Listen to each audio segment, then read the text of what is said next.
Assalamualaikum warahmatullahi taala wabarakatuh. Selamat sejahtera.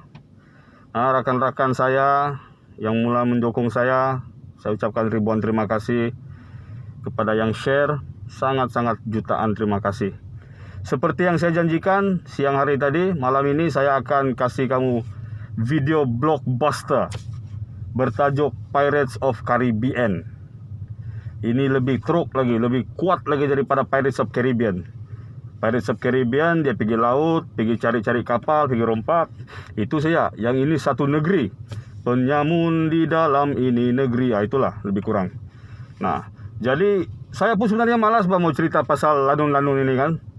Tapi memandangkan saudara kita yang satu orang tuh, yang nama dia Syazul Fazli itu suka menuduh orang kepala lanun Filipina, maka saya pun cerita lanun. Bezanya cerita lanun yang saya ceritakan ini benar-benar wujud. Ada bukti, sekejap lagi saya kasih bukti. Sedangkan lanun yang dia cakap tidak wujud. Pertama sebab di Filipina tidak ada lanun. Penculik mungkin ada. Dia orang Abu Sayyaf siapa semua tu, itu ada penculik. Tapi lanun tiada. Mudah-mudahan kalau ada penculikan berikutnya Syazul Fazli kena culik. Amin. Ya. Tapi yang lanun saya ceritakan ini betul-betul wujud. Pirates of Caribbean. Sebab orang suka makan kari lepas merompak. Jadi saudara Zulfadli, saya pun geli lah mau sebut saudara. Mau panggil dia utuk, dia tidak berapa nampak maco. Mau panggil dia sumandak, tidak boleh juga sebab dia bukan orang dusun. Lagipun dia ada kumis. Saya ada satu gelaran, tapi saya malas mau apa. Panggil dia bantut bakla sajalah, itulah yang paling sesuai untuk dia. Sebab dia bibiran. Jadi, lanun yang saya ceritakan ini straight to the point lah ya. Lanun yang wujud. Lanun yang si Zulfadli cerita tidak wujud. Adakah dia cakap Datuk Seri Safi Abdal lanun? Sedangkan Datuk Seri Safi Abdal itu bekas menteri, bekas ketua menteri. Tidak ada kena-mengena, sekadar tuduhan penyedap. Oke, straight to the point macam biasa. Jadi kalau sudah ada lanun, biasanya ada barang-barang yang diorang rompak. Jadi apa barang yang diorang rompak yang kira-kira? Kalau ada yang tahu, saya kasih ekon dulu, panas. Oke. Di Sabah, negeri yang diidam-idamkan oleh para lanun-lanun ini, ada 5 barang yang diorang rompak. Yang 3 ini barang yang kita nampak, barang yang wujud ya. Yang 2 ini lebih mahal harganya karena tidak wujud, tapi lebih mahal harganya. Barang pertama yang diorang rompak, kayu balak ya, dari zaman Yayasan Sabah. Mulanya diorang tidak ada interested, tidak berminat sama ini kayu balak. Tapi bila diorang tengok murid-murid sekolah di Sabah minum susu tiap hari 3 kali, dapat buku free, dapat apa, orang pun mau cari tahu mana orang dapat tu duit. Rupanya dari kayu balak. So orang hantar satu toyol sebab dia punya nama Said Kecil tapi dia atasnya besar. Ini toyol lah si Said Kecil ini yang mula-mula menghancurkan keuangan Yayasan Sabah sampai menjadi satu skandal rompakan yang paling besar dalam sejarah negeri Sabah. Habis hasil kayu balak Sabah. Pertama kayu balak itu yang rompak, ingat ha? Yang kedua, kita punya petroleum, minyak gas semua.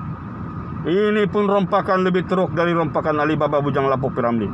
Piramli paling-paling ada saksi 25%. Ini 95. Bayangkan 100 ringgit kau punya minyak, 5 ringgit kau punya, 95 dia punya.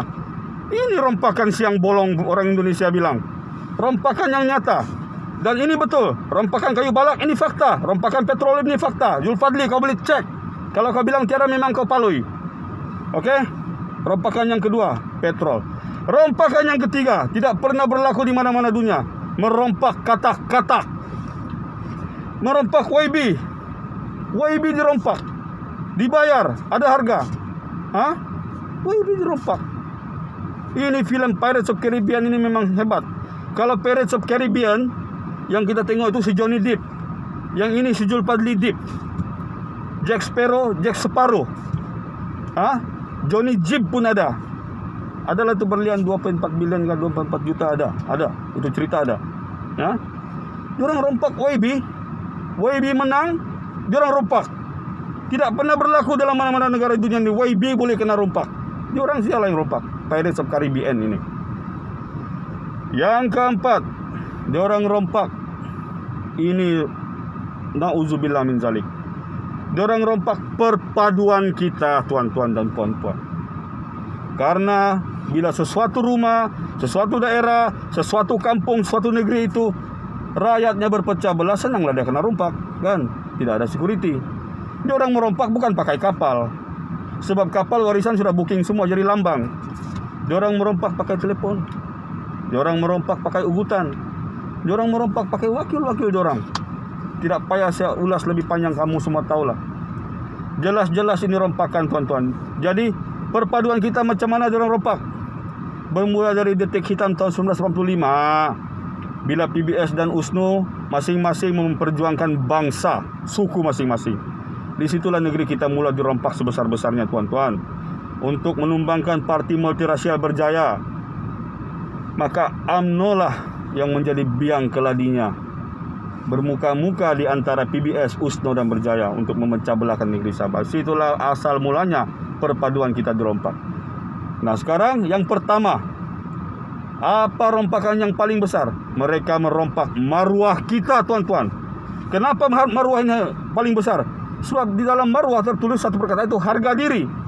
Harga diri berapa harga dia? Tidak ternilai, tuan-tuan. Bila hasil bumi kita sudah dirompak, bermakna harga diri kita sudah tiada. Bila mandat kita melalui WB yang kita pilih sudah dirompak, bermakna harga diri kita sudah tiada.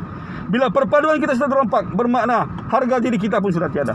Jadi ingat, tuan-tuan, 5 barang yang diorang rompak. Dan ini, wahai Zulfazli, rompakan yang betul. Lanun itu wujud. Tidak payah saya namakan siapa. Lanun itu wujud. Tidak payah saya namakan siapa. Tidak payah saya beritahu bila. Sekarang pun orang tengah merompak. Tapi lanun Filipina, Syafi'i Abdal yang kau bilang itu bukan lanun. Tidak ada kena-mengena. Tidak nyambung orang bilang. Camkan itu, bro. Kepada rakan-rakan warisan, dengarkan ini. Kita sekarang sedang dirompak. Jadi macam mana cara kita untuk menghalang perompak? Kita pilih warisan. Sebab warisan ada kapal. Jadi perompak tidak boleh naik kapal. Oke? Assalamualaikum warahmatullahi wabarakatuh.